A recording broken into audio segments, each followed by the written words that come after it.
இயேசுவே உமக்கு நன்றி, இயேசுவே உமக்கு நன்றி. ஓரபா ஷவரதியாரபா லபா சந்திரிவி கதுராரபா. இயேசுவே உமக்கு நன்றி, இயேசுவே உமக்கு நன்றி, இயேசுவே உமக்கு நன்றி. ஒருவராய் பெரிய காரியங்களை செய்கிறவரே உமக்கு ஸ்தோத்திரம். ஆண்டவரே, இந்த அருமையான காலவேளைக்காக ஸ்தோத்திரம். கடந்த இரவெல்லாம் கண்மணி போல பாதுகாத்து இந்த அருமையான காலவேளையில் கொண்டு வந்ததுக்காக ஸ்தோத்திரம். நாங்கள் எதிர்பாராத ஆசீர்வாதங்களை எங்களை வைத்திருக்கிறதுக்காக ஸ்தோத்திரம். கர்த்தரை தேடுவது ஒரு நன்மையும் குறைபடாது என்று வேத வாக்கியம் சொல்கிறது போல, ஆண்டவரை நீர் மாறாதவர், வல்லமையுள்ளவர், அற்புதங்களை செய்கிறவர், அதிசயங்களை பண்ணதானவரே. அவர் என்றைக்கும் மாறாதவராய் என்று தம்மை தேடுவதற்கு நீர் பதிலளிக்கிற தேவன் என்று வேதம் சொல்லுவதற்காக ஸ்தோத்திரம். எங்களை தாழ்த்துகிறோம் ஆண்டவரே, எங்களை வெறுமையாக்கிறோம் ஆண்டவரே. இந்த நாளிலே எங்களோடு கூட இறைபட போவதற்காக ஸ்தோத்திரம். ஆண்டவரே, இந்த காணொளி மூலமாய் பார்க்கிற தேவ பிள்ளைகளை கர்த்தர் ஆசீர்வதிக்க போவதற்காக ஸ்தோத்திரம். கடந்த இரவெல்லாம் தேவ சன்னிதானத்தில் காத்திருந்து ஜெபித்திருக்கிறோம். கர்த்தருடைய ஆசீர்வாதம் பிள்ளைகள் கடந்து போக போகிறது. நன்மைகள் உண்டாக போகிறது, ஆசீர்வாதம் உண்டாக போகிறது. அவர்கள் எதிர்பார்க்கும் நன்மைகள் அவர்கள் முடிய போகிறது, கொடுக்க போகிறே, வாக்கி செய்ய போவதற்காக ஸ்தோத்திரம். எங்களை தாழ்த்துகிறோம், வெறுமையாக்குகிறோம். உம்முடைய அன்பினால் நிரப்பிவிடும், ஆசீர்வாதம் நிரப்பிவிடும், கிருபையால் நிரப்பிவிடும்படியாக சொல்லிக்கிறோம்ப்பா. தேவரே உமக்கு நன்றி. உலகமெங்கும் உம்மை தொழுது கொள்ளும் காலம் வரும் என்று சொன்னீரேன். இந்த நாட்களிலே ஆண்டவர் எல்லா வீடுகளிலும் ஆராதனை நடத்தும்படியாய் கர்த்தர் உதவி செய்ததற்காக ஸ்தோத்திரம். பரிசுத்த ஆவியானவரே, எல்லா வீடுகளிலும் நீ பிரசன்னமாகி ஒவ்வொருவரையும் ஆசீர்வதிக்காக ஸ்தோத்திரம். இந்த காணொளி மூலமாய் பார்க்கிற தேவ பிள்ளைகள் மேல் ஆசீர்வாதம் உண்டாக போவதற்காக ஸ்தோத்திரம். எல்லா துதியும் கனமும் முக்கிய செலுத்துகிறோம். இயேசுவின் நாமத்தில் செபிக்கிறேன் நல்ல பிதாவே. அல்லேலூயா. சர்வலோகாதிபா நமஸ்காரம். சர்வ சிருஷ்டிகனே நமஸ்காரம். தரைக்கடல் உயிர்வான் சகலமும் படைத்த தயபர பிதாவே நமஸ்காரம் என்று சொல்லி காலை வேளையில நமக்கு ஜீவனையும் சுகத்தையும் பலனையும் தந்ததான நம்ம ஆண்டவருக்கு நம்ம ஆராதனை செலுத்த போகிறோம். என்னோடு கூட இணைந்து நீங்க எல்லாரும் சேர்ந்து இந்த பாடலை பாடும்படி அன்பாய் கேட்கிறேன். சர்வலோகாதிபா நமஸ்காரம். சர்வ சிருஷ்டிகரே நமஸ்காரம்.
பாடல்களை ஆவியில் மகிழ்ந்தே பாடுங்களே, யாவரும் தேன்மொழி பாடல்களால் இயேசுவை பாடிட வாருங்களே. இந்த காலை வேளையில இயேசு நமக்கு செய்த நன்மைகளுக்காக ஆயிரம் இல்ல, எத்தனை ஆயிரம் கோடி கோடி பாடல்களை பாடினாலும் அதற்கு ஈடாகாது. அவருடைய அன்பை விளங்க பண்ணுவதற்கு எத்தனை ஆயிரம் பாடல்களை இந்த உலகத்திலே நாம் பாடினாலும் அதற்கு ஈடாகாது. இந்த காலை வேளையில என்னோடு கூட இணைந்து இந்த பாடல்களை பாடும்படியாக அன்பாய் கேட்கிறேன். ஆயிரம் ஆயிரம் பாடல்களை ஆவியில் மகிழ்ந்தே பாடுங்களே, யாவரும் தேன்மொழி பாடல்களா இயேசுவை பாடிட வாருங்களே. அல்லேலூயா அல்லேலூயா என்றெல்லோரும் பாடிடுவோம். அல்லேலூயா ஆனந்தமாய் பாடிடுவோம். அல்லேலூயா ஆனந்தமாய் பாடிடுவோம். புதிய புதிய பாடல்களை புனைந்தே பண்களும் சேருங்களே, துதிகள் நிறைந்த கானங்களா இயேசுவை பாடிட வாருங்களே. அல்லேலூயா அல்லேலூயா என்றெல்லோரும் பாடிடுவோம். அல்லேலூயா ஆனந்தமாய் பாடிடுவோம். அல்லேலூயா ஆனந்தமாய் பாடிடுவோம். நெஞ்சின் நாவின் நாதங்களே நன்றி கூறும் கீதங்களாம், மெஞ்சும் பூசை தாளங்களால் மேலும் பரவசம் பாடுங்களே.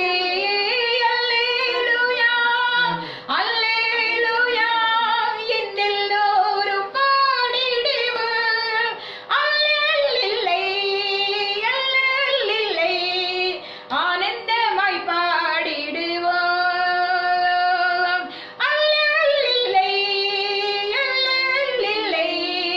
ஆனந்தமாய் பாடிடுவோம். எந்த நாளும் காலங்களும் இயேசுவை போற்றும் நேரங்களே, சிந்தை குளிர்ந்த ஆண்டுகளாய் சீயோனின் கீதம் பாடுங்களே. அல்லேலூயா அல்லேலூயா என்றெல்லோரும் பாடிடுவோம். அல்லேலூயா ஆனந்தமாய் பாடிடுவோம். அல்லேலூயா ஆனந்தமாய் பாடிடுவோம். அல்லேலூயா ஆனந்தமாய் பாடிடுவோம். அல்லேலூயா ஆனந்தமாய் பாடிடுவோம். இயேசுவை ஆராதிக்கும் போது நம்முடைய வாழ்க்கையில் உள்ள அல்லல்கள் எல்லாம் பறந்து போய்விடும். ஹல்லேலூயா. அவருடைய துக்கத்தை சந்தோஷமாக மாற்றுகிறவர், நம்முடைய புலம்பலை ஆனந்த களிப்பாக மாற்றுகிறவர், நம்முடைய அங்கலாய்ப்பை அறிந்து நமக்கு பதில் கொடுக்கிற தகப்பன். அப்படினால இந்த காலை வேளையில நம்ம இயேசுவை நம்ம ஆராதிக்க போகிறோம். அவரை ஆராதிக்கும் போது நமக்கு ஒரு பெரிய சந்தோஷம் உண்டு. இந்த உலகத்திலே இயேசுவை ஆராதிக்கும் போது ஒரு பெரிய மன நிறைவு, ஒரு பெரிய சந்தோஷம். எல்லாவற்றுக்கும் மேலாக அவரை ஆராதிக்கிற பிள்ளைகளை பார்த்து அவர் மனம் மகிழ்கிறார். அவரை ஆராதிக்கிற பிள்ளைகளை பார்த்து அவர் மிகவும் சந்தோஷப்படுகிறார். அவரை நாம் சந்தோஷப்படுத்தும் போது அவர் நம்மை சந்தோஷப்படுத்துகிறார். அப்படினால கொஞ்ச நேரம் ஏசப்பாவுக்கு கனத்தையும் ஏசப்பாவுக்கு புகழையும் ஏசப்பாவுக்கு துதி பலிகளையும் நம்ம செலுத்த போகிறோம். ஹல்லேலூயா. நம்மளுமே துதிக்கிறோம் அப்பா, நம்மளுமே ஆராதிக்கிறோம் ஆண்டவரே. நீங்க சர்வ வல்லமுள்ள தகப்பனாக இருப்பதற்காக உமக்கு ஸ்தோத்திரம். சிங்காசனத்தில் வீற்றிருக்கும் இந்த பரம தந்தையே நாங்கள் நன்றியோடு ஆராதிக்கிறோம் அப்பா, நம்மளுமே ஆராதிக்கிறோம். இந்த கால வேளையில இந்த இருதயத்தின் ஆழத்தில் இருந்து நாம் நமக்கு மகிமையும் கனத்தையும் செலுத்துகிறோம் ஆண்டவரே. நீர் ஒருவரே பெரியவர், கனத்துக்கும் மகிமைக்கும் பாத்திரர் அப்பா, கனத்துக்கும் மகிமைக்கும் பாத்திரரே. நாங்கள் உம்மை ஆராதிக்கிறோம் ஆண்டவரே, நாங்கள் உம்மை ஆராதிக்கிறோம் ஐயா. நேற்றும் இன்றும் என்றும் மாறாதவரே, நாங்கள் நன்றியோடு உம்மை துதிக்கிறோம் அப்பா. இந்த துக்கத்தை சந்தோஷமாக மாற்றுகிறவர் அப்பா, இந்த புலம்பலை ஆனந்த கழிப்பாக மாற்றுகிறவர் ஆண்டவரே, இந்த வனாந்திரத்தை செழிப்பாக மாற்றுகிறவர். இந்த காலை வேளையில இந்த கத்தாவே ஆராதனையில் எங்கள் வெளிப்பட்டுக் கொண்டிருப்பதற்காக நாங்கள் நன்றியோடுமே துதித்து ஆராதிக்கிறோம் ஐயா. நாங்கள் நன்றியோடுமே துதித்து ஆராதிக்கிறோம், நாங்கள் நன்றியோடுமே துதித்து ஆராதிக்கிறோம் ஆண்டவரே. ஹல்லேலூயா, உமக்கு ஸ்தோத்திரம் ஆண்டவரே, உமக்கு ஸ்தோத்திரம் ஆண்டவரே. சிங்காசனத்தே வீற்றிருக்கு பரிசுத்தரே, பரிசுத்தரே, சிங்காசனத்தே வீற்றிருக்கு பரிசுத்தரே, பரிசுத்தரே. ஆராதனை ஆராதனை உமக்கு ஆராதனை. எல்லாரும் சொல்லுமா? ஆராதனை உமக்கு ஆராதனை, ஆராதனை உமக்கு ஆராதனை, ஆராதனை உமக்கு ஆராதனை. கேருவின்கள் சேராவின்கள் போற்றிடுவீங்கள் நம் ஆண்டவரை. கேருபீன்களும் சேருபீன்களும் பரிசுத்தர் பரிசுத்தர் பரிசுத்தர் என்று சொல்லி ஓயாமல் பாடிக்கொண்டிருக்கிறாங்க. நம்ம தகுதியற்ற நம்ம, எதற்குமே தகுதியில்லாத நம்ம அவருடைய பிள்ளையாகும் பாக்கியத்தை தந்திருக்கிறார். நாமும் கூட இந்த கால வேளையில கேருபீன்கள் சேராபீன்கள் போல நம்ம அப்பாவை பரிசுத்தர் பரிசுத்தர் என்று சொல்லி ஆராதிக்க போகிறோம். ஹல்லேலூயா. கேருபீன்கள் சேராபீன்கள் போற்றிடும் எங்கள் பரிசுத்தரே, கேருபீன்கள் சேராபீன்கள் போற்றிடும் எங்கள் பரிசுத்தரே. ஆராதனை உமக்கு ஆராதனை, ஆராதனை உமக்கு ஆராதனை, ஆராதனை உமக்கு ஆராதனை, ஆராதனை உமக்கு ஆராதனை. எழுக்குத்து விளக்கின் மத்தியில் விழாவிடும் எங்கள் பரிசுத்தரே, எழுக்குத்து விளக்கின் மத்தியில் விழாவிடும் எங்கள் பரிசுத்தரே. ஆராதனை உமக்கு ஆராதனை, ஆராதனை உமக்கு ஆராதனை, ஆராதனை உமக்கு ஆராதனை, ஆராதனை உமக்கு ஆராதனை. ஆதியும் அந்தமுமானவரே, அல்பாவோமேகாவுமானவரே, ஆதியும் அந்தமுமானவரே, அல்பாவோமேகாவும் ஆனவரே. ஆராதனை உமக்கு ஆராதனை உமக்கு ஆராதனை. எல்லாரும் சொல்லுமா? ஆராதனை உமக்கு ஆராதனை, ஆராதனை உமக்கு ஆராதனை, ஆராதனை உமக்கு ஆராதனை, ஆராதனை உமக்கு ஆராதனை, ஆராதனை உமக்கு ஆராதனை. அல்லேலூயா. ஆராதிக்கிறோம் ஆண்டவரே, ஆராதனை உமக்கு என்று சொல்லுவோம். அல்லேலூயா. 7 பொன் குத்துவிளக்கின் மத்தியில் உலாவுகிற நம்முடைய அப்பா இந்த காலை வேளையில வீடுகள்ல இந்த ஆராயில் பங்கு பெற்ற ஒவ்வொருடைய மத்தியிலும் அவர் உலாவிக் கொண்டிருக்கிறார். அல்லேலூயா. நம்முடைய கண்ணீரை துடைக்கும்படியாக அவர் உலாவிக் கொண்டிருக்கிறார். நம்முடைய ஆராதனையை ஏற்றுக்கொள்ளும்படியாக அவர் உலாவிக் கொண்டிருக்கிறார். அல்லேலூயா. நம்பிக்கையோடு கூட அப்பாவுக்கு ஆராதனை செலுத்துவோமா? நம்பிக்கையோடு கூட அப்பாவுக்கு கனத்தை செலுத்துவோமா? நம்பிக்கையோடு கூட அப்பாவுக்கு மகிமை செலுத்துவோமா? அல்லேலூயா, அல்லேலூயா, அல்லேலூயா, அல்லேலூயா. ஆராதனை உமக்கே, ஆராதனை உமக்கே, ஆராதனை உமக்கே,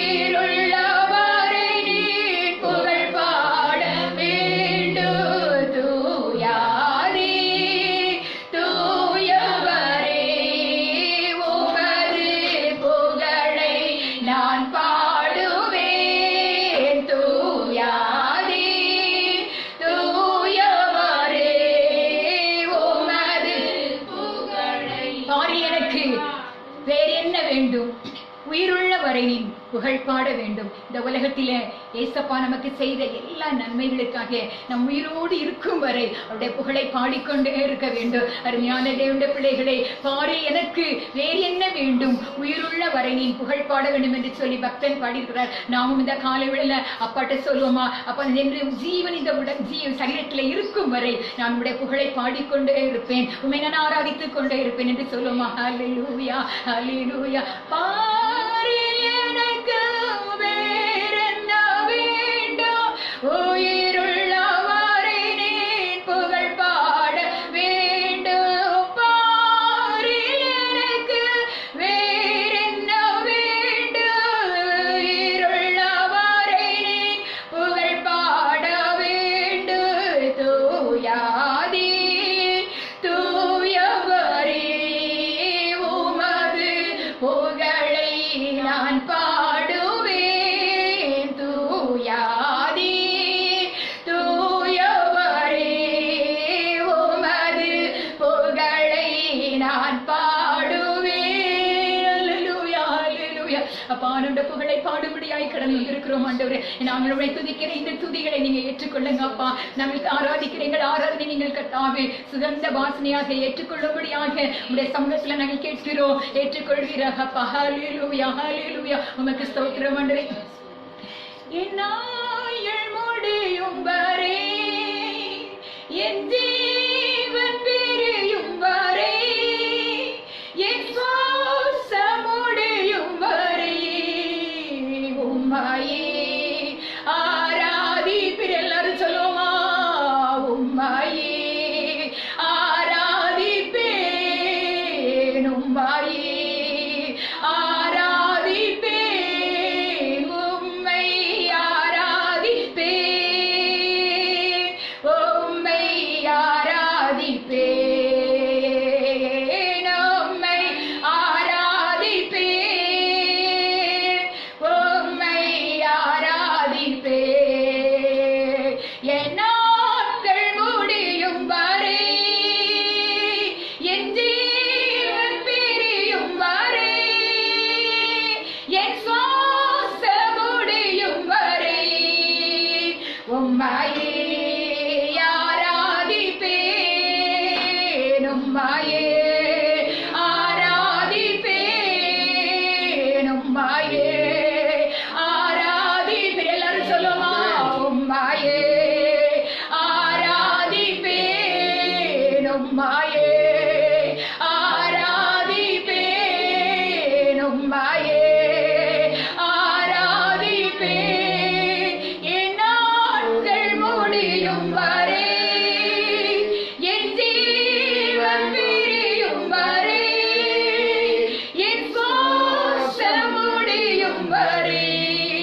எங்களுடைய எல்லா ஆராதனைகளையும் அங்கீகரித்ததற்காய் ஸ்தோத்திரம். எங்களோடு இணைந்த ஆலயத்தை எல்லாரையும் கர்த்தர் ஆசீர்வதிக்கும்படியாய் ஜெபிக்கிறேன். உம்முடைய ஆசீர்வாதத்தின் கரங்கள் ஒவ்வொருவரையும் அணைத்துக் கொள்ளட்டும் ஐயா. வியாதி உள்ளவர்களை கர்த்தர் தொட்டு குணமாக்கும்படியாய் ஜெபிக்கிறேன் ஆண்டவரே. இயேசுவின் நாமத்திலே கடன் பிரச்சனையால கஷ்டப்படுகிற பிள்ளைகளுடைய கஷ்டத்தை இந்த ஆராதனை நிமித்தமாய் கர்த்தர் மாற பண்ணும்படியாய் ஜெபிக்கிறேன் ஆண்டவரே. அப்பா கர்த்தாய் குடும்பங்களிலே சமாதானம் இல்லாமல் காணப்படுகிற கர்த்தாவே குடும்பங்களிலே தேவ சமாதானத்தை கர்த்தர் கட்டவிழ்க்கும்படியாய் ஜெபிக்கிறோம் ஆண்டு. இந்த நாளிலே பிறந்த நாளை காண்கிற பிள்ளைகளை கர்த்தர் ஆசீர்வதிப்பீராக.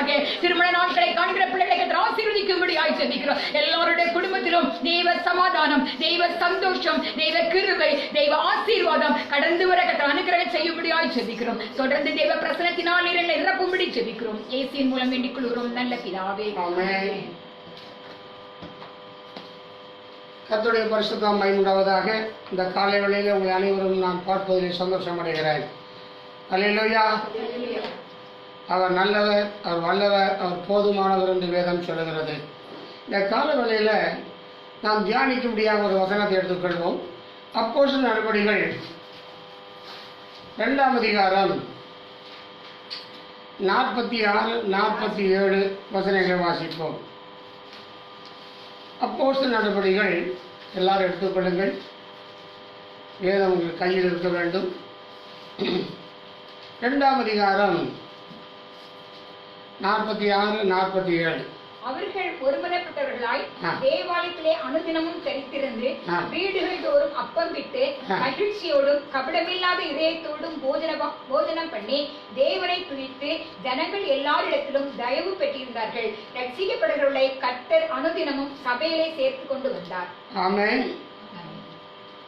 அருமையானவர்களே, அன்றைக்கு வீடுகள் தோறும் கூடி அவர்களை ஆராதித்து தேவனை மகிமைப்படுத்தினார்கள். அதே சமயத்தில் வீடுகள் தோறும் திருவிருந்து ஆராதனை நடத்தினார்கள். ஏனென்றால் தேவாலயத்தில் செய்ய முடியாது. ஆலயத்தில் அண்ணா காய்பா போன்ற ஆசாரியர்கள் இருந்ததினாலே இந்த புதிய முறைமைகளை தேவன் ஏற்படுத்த அந்த சட்டத்திட்டங்களை அங்கு செய்ய முடியாது. ஆகவே ஜனங்கள் வீடுகள் தோறும் தேவனை ஆராதித்து அப்பம் விட்டு அன்பை ஒருவர் சேர்த்து கொண்டார் என்று பார்க்கிறோம். சரி, இப்பொழுது அந்த வசனம் சொல்லுது, ரட்சிக்கப்படுகிறவர்களை தேவன் அனுதினமும் சபையிலே சேர்த்து வந்தார். ஒரு அல்லையே சொல்ல மாட்டீங்களா? ரட்சிக்கப்படுகிறவர்களை தேவன் அனுதினமும் சபையிலே சேர்த்து வந்தார். முதல் அப்போஸ்தலனாகிய பேதுரு யூதர்கள் மத்தியிலே இந்த பிரசங்கத்தை ஆரம்பிக்கிறார். ஏனென்றால் அந்த நாட்களில் இருந்த யூதர்கள் ரட்சிக்கப்படாதவர்களாக இருந்தார்கள்.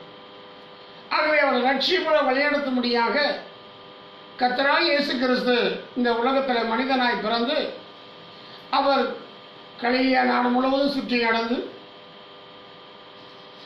எருசலேம் முழுவதும் சுற்றி நடந்து தேவனுடைய சுவிசேஷத்தை எங்கும் பிரசுத்தப்படுத்தி வந்தார், மனம் திரும்புங்கள் என்று. ஆகவே அந்த பிரசங்கத்தை, அந்த வேத வாக்கியத்தை அப்போஸ்தலனாகிய பேதுரு பிரசங்கம் பண்ணுகிறார். ரட்சிக்கப்படுகிற தேவன் அனுதினமும் சபையிலே சேர்த்து வந்தார். ஆகவே இந்த சபை என்பது, அதாவது மூல பாஷையில எக்லீசியா என்ற வார்த்தை பயன்படுத்தப்பட்டிருக்கிறது. சபை என்பது மூல பாஷையிலே எக்லீசியா. ஏனென்றால் அன்றைக்கு காணக்கூடிய ஒரு பெரிய தேவாலயம் இருந்தது, எருசலேம் தேவாலயம் இருந்தது. அங்கு அண்ணா காய்பா போன்றவர்கள் அங்கு ஆசாரியர்கள் இருந்தார்கள். ஆனால் அந்த நாட்களிலே இங்கே ஒரு பெரிய கூட்டம் தனியாக வேறு விதிக்கப்பட்டிருக்கிறது. அந்த கூட்டத்தை தான் சொல்வது எக்லீசியா, வேறு விதிக்கப்பட்டவர்கள் என்று அர்த்தம். அதை இன்னும் சொல்ல போனா எக்லீசியா என்கிற வார்த்தை எக் என்றால் அவுட் என்ற அர்த்தம். அவுட், வெளியே. காலையோ என்ற வார்த்தை வெளியே அழைக்கப்பட்டவர்கள். காலையோ, கால் அவுட், வெளியே அழைக்கப்பட்டவர்கள். அப்போ இவர்கள் ஒரு கூட்டத்திலிருந்து வெளியே அழைக்கப்பட்டிருக்கிறார்கள். இந்த முதல் பிரசங்கத்தை பேதுரு பண்ணுகிறார். அதே 2ஆம் அதிகாரம் 41 வாசிக்கும் பொழுது, இந்த மாறுபாடான சந்ததியை விட்டு உங்களை ரட்சித்துக் கொள்ளுங்கள் என்று சொல்கிறார். அப்போ அவர் யாரை பார்த்து யாருக்காக பேசுகிறார் என்று சொன்னால், அந்த யூத ஜனங்களை பார்த்து அவர் பேசுகிறார். இந்த மாறுபாடான சந்ததி, இவர்கள் தேவனுடைய பிரமாணத்துக்கு விரோதமானவர்கள். தேவனுடைய அந்த அதாவது யூத பாரம்பரியத்தை பின்பற்றுவதை தவிர தேவன் இயேசு கிறிஸ்து சொல்லுகிறதான அந்த கட்டளை மனம் திரும்புதல் இல்லாதவர்களாய் காணப்பட்டார் என்று பார்க்கிறோம். ஆகவே அவர்களை தேவன் வெளியே அழைத்தார். வெளியே அழைத்து வந்து சபை என்று உருவாக்கினார். இந்த சபை என்பது விசிபிள் சர்ச், அன்விசிபிள் சர்ச். காணக்கூடிய சபை, காணக்கூடாத சபை. இந்த காணக்கூடாத சபை என்பது முழு உலகம் இருக்கிற ஒரு சபையைத்தான் காணக்கூடாது என்ற சபை, அதரிசனமான ஒரு சர்ச். அதை தேவன் உருவாக்கினார். ஆகவே இன்றைக்கு முழு உலகத்தில் அங்கங்கே ஆராதனை நடந்து கொண்டிருக்கிறது, அங்கங்கே வீடுகள் நடந்து கொண்டிருக்கிறது. இந்த வீட்டு ஆராதனை என்பது நமக்கு மாத்திரமல்ல, முழு உலகத்திலும் வீட்டு ஆராதனை நடந்து கொண்டிருக்கிறது. தேவனை வீடுகளில் கூடி ஆராதிக்க வருகிறார்கள். சிலர் 2 பேர் ஆராதிக்கிறார்கள், சிலர் 5 பேர் ஆராதிக்கிறார்கள், சிலர் 10 பேர் ஆராதிக்கிறார்கள், சிலர் 20 பேர். இப்படி வீடுகள் பூரா தேவனுடைய ஆராதனை நடந்து கொண்டிருக்கிறது. பிரியமானவர்களே, ஆகவே ரட்சிக்கப்படுகிறவர்களை ரட்சிப்பு மிகவும் அவசியம். அதைத்தான் ஆண்டவர் முதலாக ஆபிரகாமை அழைக்கும் போதே சொல்லுகிறார். ஆதியாகமம் 12ஆம் அதிகாரம் 1ஆம் வசனம் 2ஆம் வசனத்தை வாசிப்போம். ஆதியாகமம் 12 1ஆம் வசனம் 2ஆம் வசனத்தை நாம் வாசிக்க கேட்போமே. கர்த்தர்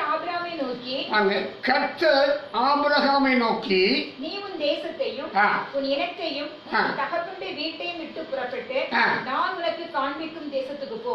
அப்ப இந்த separation is must.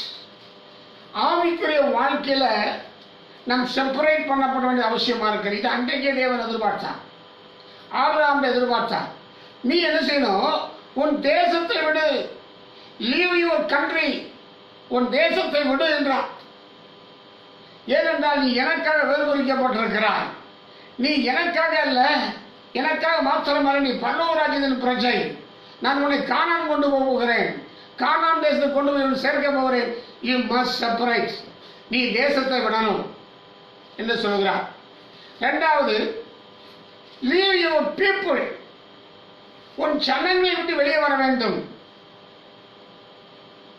Second separation. மூன்றாவது, லீவ் யுவர் ஃபாதர்ஸ் ஹவுஸ்ஹோல்ட், உன் தகப்பன் வீட்டை விட்டுவிட வேண்டும். ஆவியில் வளர வேண்டும் என்று சொன்னால், தேவனோட உறவு கொள்ள வேண்டும் என்று சொன்னால் நம்ம விட வேண்டிய சில காரியங்கள் இருக்கிறது. அதைத்தான் பேதுரு பிரசங்கம் பண்ணினார். ரட்சிக்கப்படுகிறவர்களை அனுதினமும் சபையிலே சேர்த்து வந்தார். பலவிதமான ரட்சிப்பு உண்டு. நான் இங்கு சொல்லுவது, இந்த ரட்சிப்பு என்பது தேவராஜ்யத்திற்கு கொண்டு போகிற ரட்சிப்பு.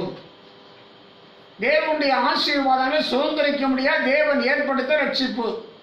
என் ஆண்டவர் சொன்னார் அல்லவா, இதோ நான் போகிறேன், உங்களுக்கு ஒரு வாசஸ்தலை ஆயத்தம் பண்ண போகிறேன். தேவன் ஆயத்தம் பண்ண வாசஸ்தலத்துக்காக தேவன் ஏற்படுத்துகிற ரட்சிப்பு. ஆகவே இந்த 3 காரியம் நமக்கு தேவை.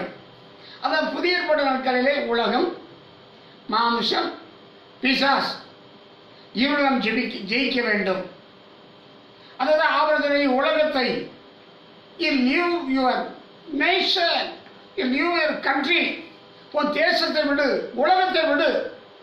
ஏன்னா நாம் உலகத்தோடு ஒத்த வேஷம் செய்யாமல், உலகத்தோடு ஒத்து வாழாமல் தேவனுக்காய் வாழ வேண்டும். பிரியமானவர்களே, என்ன பிரச்சனை வந்தாலும் தேவன் கூடுகிற இடத்துக்கு வருகிறார், ஆராதிக்கிற இடத்துக்கு வருகிறார், நம்முடைய ஜெபத்தை கேட்கிறார். அந்த தேவனுக்காக நீங்க வாழ வேண்டும் என்பதுதான் தேவனுடைய திட்டம். தேவனுக்காக ஜீவிக்க வேண்டும், அதான் தேவனுடைய திட்டம். அப்ப தேவனுக்காக ஜீவிக்கணும்னு சொன்னா முதலாவது உலகம் உனக்குள்ள இருக்கக்கூடாது. உலகத்திலும் உள்ள உள்ளவர்களை அன்பு கூறாதீர்கள். இந்த உலகத்தின் வேகம் கடந்து போகிறதே, இந்த உலகம் உங்களுக்கு பிரயோஜனமா இருக்க மாட்டாதே.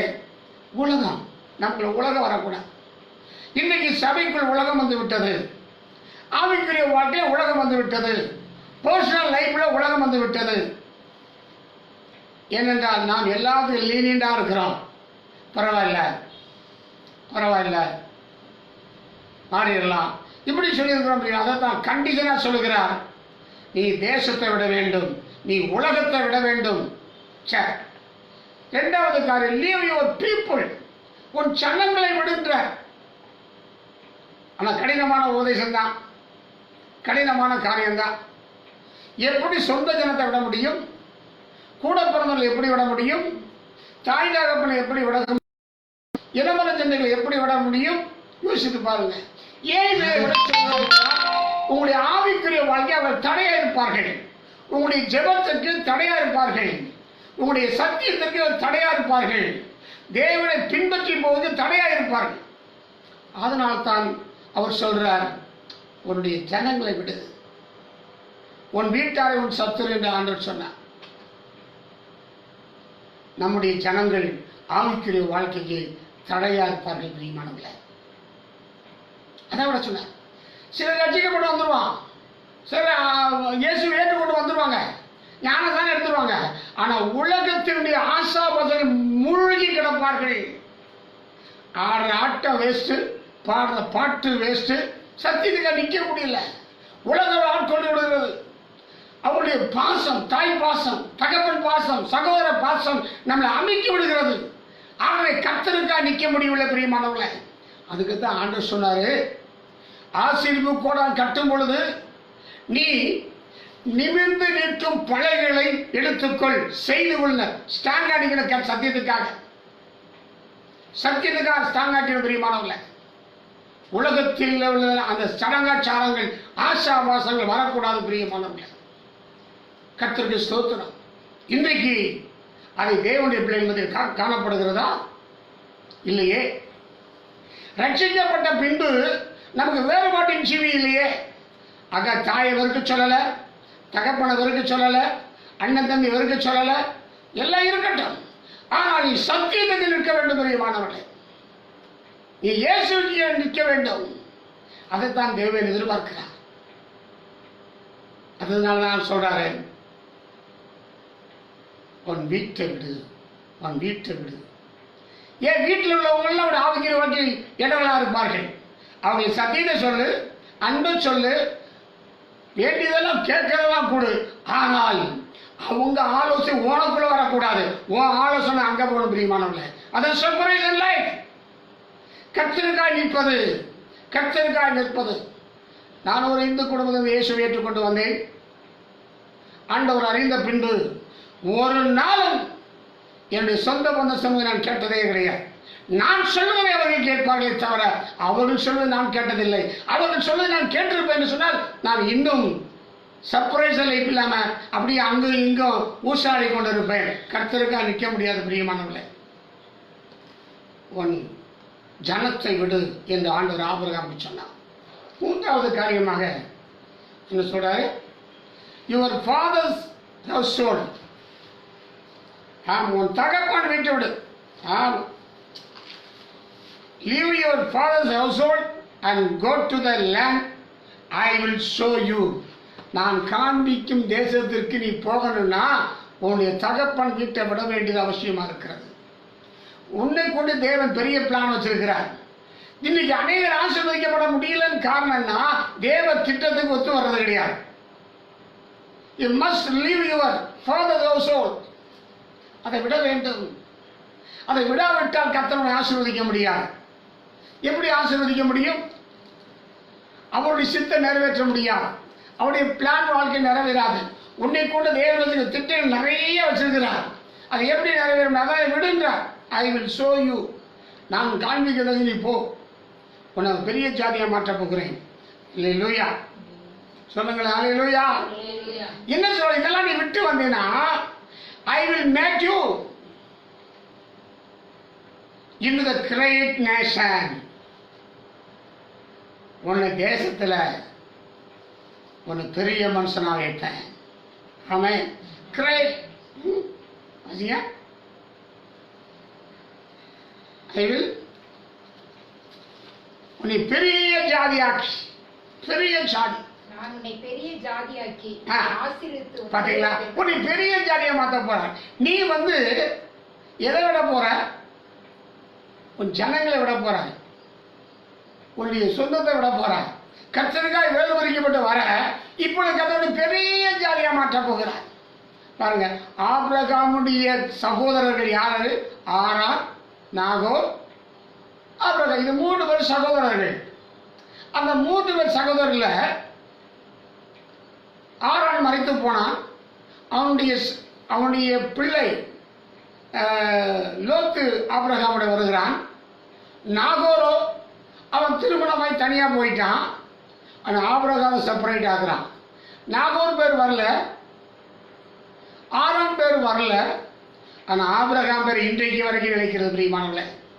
ஆபிரகாம் என்று சொன்னாலே இஸ்ரவேல் தேசத்தை தானே காட்டுகிறது. அவன் பேர் பெரிய பேர் ஆயிடுச்சு, ஒரு பெரிய ஜாதியாய் மாறி போனானே. அது மாதிரி விசுவாசத்தினாலே நாம் எல்லாம் ஆபிரகாம் சந்ததி என்று வேதம் சொல்கிறது. கர்த்தர் சொன்னதை நிறைவேற்றினாரா இல்லையா? அவர் சொன்னார், நான் பெரிய ஜாதியா மாற்றுவேன். I will make you into a great nation. பெரிய ஜாதியா மாற்றுவேன் சொன்னார். அதுக்கு சொல்றார், ஐ வில் bless you. ஆபிரகாமே, ஐ வில் bless you. நான் உன்னை ஆசீர்வதிப்பேன். ஏனென்றால் நீ என்ன நம்பி வந்துட்ட, என் வார்த்தை கீழ்படிஞ்சு வந்துட்ட. நான் உன்னை சும்மா விட மாட்டேன், நான் உன்னை ஆசீர்வதிப்பேன். தேவ பிள்ளையே, you must believe the word of God. நீ கர்த்தருடைய வார்த்தை விசுவாசித்து பாரு, உன்னை ஆசீர்வதிக்கிறார் இல்லையா? இந்த லாக்டவுன் நாட்களில் ஆராதனை இல்லை.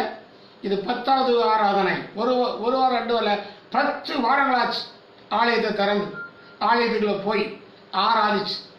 ஆனால் கர்த்தரே நம்ம ஜீவிக்கிற நிலைமை என்ன யோசிச்சு பாருங்களேன். என்ன தெரியுமா? ஆனால் கர்த்தரை நம்பி இருக்கிறவர்களுக்கு அவர் கைவிட மாட்டார். அவர் நேவர் ஒருபோதும் கைவிட மாட்டார். அற்புதமா போஷிக்கிறார், அற்புதமா நடத்துகிறார். ஆமென். அருமையானவர்களே, நீங்க ஆண்டவரை நம்பினா இதெல்லாம் செப்பரேஷன் முக்கியம். இந்த மாறுபாடான சந்ததியை விட்டு உங்களை ரட்சித்துக் கொள்ளுங்கள், உங்களை ரட்சித்துக் கொள்ளுங்கள். இது நீங்க செய்யறது, ஆண்டவர் செய்யறதல்ல. ஆண்டவரே ரட்சி எப்படி ரட்சிப்பார்? நீ செய்யணும். இந்த மாறுபாடு நீ ஒன்னை நீயே ரட்சிக்கணும். ஒன்னை நீ எப்படி ரட்சிக்கிறது? ஒன்னை நீயே செப்பரேட்படுத்திக் கொள்ள பிரியமானவர்களே. பென்னிகனை பற்றி நம்ம படிச்சிருப்போம். அந்த பென்னிகனுடைய வாழ்க்கையில் அவர் சொல்லுகிறார், அவர் கூட பிறந்த சகோதரிமார்கள்லாம் உண்டு, தாய் உண்டு, தகப்பன் உண்டு. அவளை யாரையும் வெறுக்கலை. ஒரே வீட்டில் தான் இருந்தார். ஆவியார் நடத்தப்படுகிறபடி நடந்து கொண்டே இருப்பார். பயில் படிப்பார், ஜெபம் பண்ணுவார், பயில் படிப்பார், ஜெபம் பண்ணுவார். இப்படியே நடந்து கொண்டு இருப்பார். அப்படி இருக்கும்ல, அந்த ஒரு வீட்டுக்குள்ளே ஒரு ஆவிக்குரிய மனுஷனாக காணப்பட்டார். அந்த ஒரு வீட்டுக்குள்ள ஒரு நாள் அவர் பைபிள் படிச்சுட்டு இறங்கி வரும் பொழுது அவனுடைய தாயார் ஒட்டை அடிச்சுக்கிட்டு இருந்தாங்க. இவருக்குள்ள தேவ பிரசன்னம் அந்த தாயாரை போய் கீழே தள்ளிட்டான்.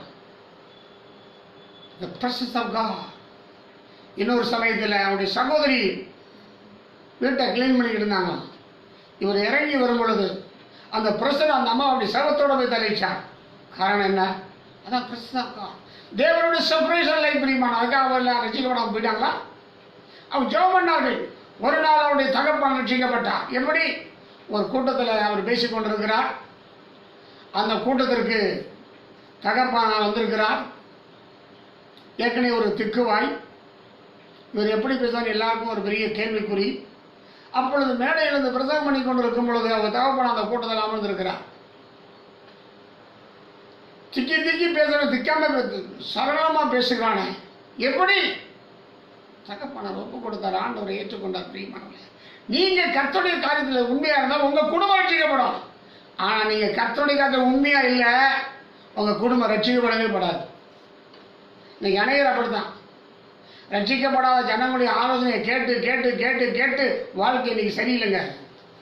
குடும்பம் சரியில்லை, குடும்பத்தில் சமாதானம் இல்லை, குடும்பத்தில் ஐக்கியம் இல்லை, குடும்பத்தில் உறவுகள் இல்லை. எல்லாம் ஒரு மிஷின் ஒர்க்கு போல் நடந்து கொண்டு இருக்கு. காரணம் என்ன? கர்த்தருக்கு கீழ்ப்படியாதனால தான். You must surprise. நீங்கள் ஒரு வேறுபடுத்தப்பட்ட ஜீவமாக இருக்கணும், வேறுபடுத்தப்பட்ட ஜீவமாக இருக்கணும். உலகத்தை விட்டு போக சொல்லலை, ஒரே வீட்டில் இருந்தாலும் ஜெப வாழ்க்கையில் கர்த்தரோட உறவு இருக்கணும் பிரியமானவர்களே. அது தேவன் எதிர்பார்க்கிறார். அப்படி இருக்கும்போது அவர் சொல்றார், ஐ வில் bless you. உன்னை ஆசீர்வதிப்பேன், நீ ஆசீர்வாதமாக இருப்பா. ஏன் ஆசீர்வாதம்? உனக்கு எப்படி ஆசீர்வாதம்? அவர் கீழ்ப்படுகிற, அவருடைய வார்த்தையை கீழ்ப்படுகிற, அவருடைய சத்தியத்தை கீழ்ப்படுகிற, அதனால bless you. அல்லேலூயா. நான் வெறும் பிளஸிங்கை பற்றி பேசிட்டு போனால் அவனை நரகத்துக்கு கொண்டு போயிடுவேன். நீங்கள் பிளஸிங்கை பேசி எத்தனை குடும்பம் நரகத்துக்கு போகுது. இந்த மெட்டீரியல் பிளஸிங் உலகப்பிரவன் ஆசிரியத்தை பேசுறதுக்கு நிறைய உண்டு. நிறைய ஊழியக்காரர் இருக்கிறாங்க, சத்தியத்தை சொல்லவே மாட்டாங்க. எப்போ எடுத்தாலும் பிளஸிங், நீ நல்லா இருப்ப, உயர்வா இருப்ப, மேன்மை, அது இருக்கட்டும், சத்தியத்தை சொல்லணும். சர்வாங்க தகன பலியிடம் போது அவன் காளையை தெரிந்து கொள்ள வேண்டும், ஒரு ஆட்டை தெரிந்து கொள்ள வேண்டும், அதை ஆசாரியிடம் கொண்டு வர வேண்டும். ஆசாரி அதை கையில் வைக்க வேண்டும். அந்த கையில வைக்கும் பொழுது அந்த அவனுடைய பாவங்கள் எல்லாம் இந்த ஆட்டின் மேலே இந்த மாட்டின் மேலே செலுத்தப்படுகிறது. அந்த ஆடு பலி செலுத்தப்படுகிறது, சர்வ அங்கமும் தகனிக்கப்படுகிறது. ஏதுன்னு சொல்லுகிறது பாவ நிவர்த்தி. அப்படி ஆண்டு பழைய ஏற்பாட்டில் வச்சிருந்தார். புதிய ஏற்பாட்டை உண்டு பிரியமானவர்களே, நீ பாவம் செய்யணும், உன் ஆத்மா சாகவே சாகும். பிளஸிங் அவசியம்தான், ஆனா நீ வேறுபடுத்தப்பட்டவனா இருக்கணும். கர்த்தருக்காய் நீ தன்னை அர்ப்பணிக்கப்பட்டவனா இருக்க வேண்டும் பிரியமானவர்களே. உன் வாழ்க்கை, உன் ஜீவம் எல்லாம் சரியாகணும். 34 யாத்திராகமம் 34:11 வசனத்தை வாசிப்போமே. செப்பரேஷன். இன்று நான் உனக்கு கட்டளையிடுகிறதை நல்ல கவனமா கேளுங்க. இன்று நான் உங்களுக்கு கட்டளையிடுகிறதை கைக்கொள். எமோரியனையும் கானானியனையும் உனக்கு முன்பாக துரத்தி விடுகிறேன். பாத்தீங்களா, இந்த 7 ஜாதி இவங்களை யாருங்க? ஆண்டவரால் உருவாக்கப்பட்டவங்க தான். இவங்க ஆண்டவருக்கு பிரியமில்லாம போனதுனால கர்த்தர் அருவருக்கிறார், விரட்டி விடுகிறார். ஆமா, இவரை யார்? கானானியர் யார்? 7 ஜாதி யார்? யோசிச்சு பாருங்க. ஆண்டு சொல்ற, மோசே நீ அவங்களோட உடன்படிக்கை பண்ணக்கூடாது. ஜனங்களுக்கு சொல்லு, அவங்கள நீங்களாக கூடாது, அவங்கள ஐக்கியமாக கூடாது. அடுத்து வாசிங்க 12 வசனம். நீ போய் சேருகிற தேசத்தின் குடிகளோடு அங்க உடன்படிக்கை பண்ணக்கூடாதுங்க. ஏன்னா நீ போற தேசத்துல ஜனங்கள் இருக்கிறாங்க, நீ அவங்களுடைய உடன்படிக்கை பண்ணாது. காம்ப்ரமைஸ் பண்ணாத. நீங்க யாரு? தேவனுக்காக வேறுபடுத்தப்பட்டவர்கள். You are child of God. நீங்க தேவனுடைய பிள்ளைகள் பிரியமானவர்களை மறந்து போகக்கூடாது. அங்கே போய் உடன்படிக்கை பண்ணாத. அப்படி பண்ணா என்ன நடக்கும்? அடுத்து வாசிங்க 15 வசனம். அந்த தேசத்தின் குடிகளோட உடன்படிக்கை பண்ணுவாயானால் அவர்கள் தங்கள் தேவர்களை அவர்கள் தங்களுடைய தேவனை சோர மார்க்கமாய் என்ன செய்வாங்களா? அழைத்து கொண்டு போய் விடுவார்கள். தேவ பிள்ளைகளை, உனக்கு செப்பரேட் டைப் இல்லாவிட்டால் இந்த கதை தான். வீட்டில் நடக்கிற ஃபங்க்ஷனுக்கெலாம் நானான்னு கூப்பிடுவாங்க. வா, அதை செய், இதை செய், அதை பண்ணு. நான் சொல்லுகிறேன், நான் ஆண்டவரை ஏற்றுக்கொண்டேன், ரட்சிக்கப்பட்டேன், அபிஷேகம் பண்ணப்பட்டேன். அப்பொழுது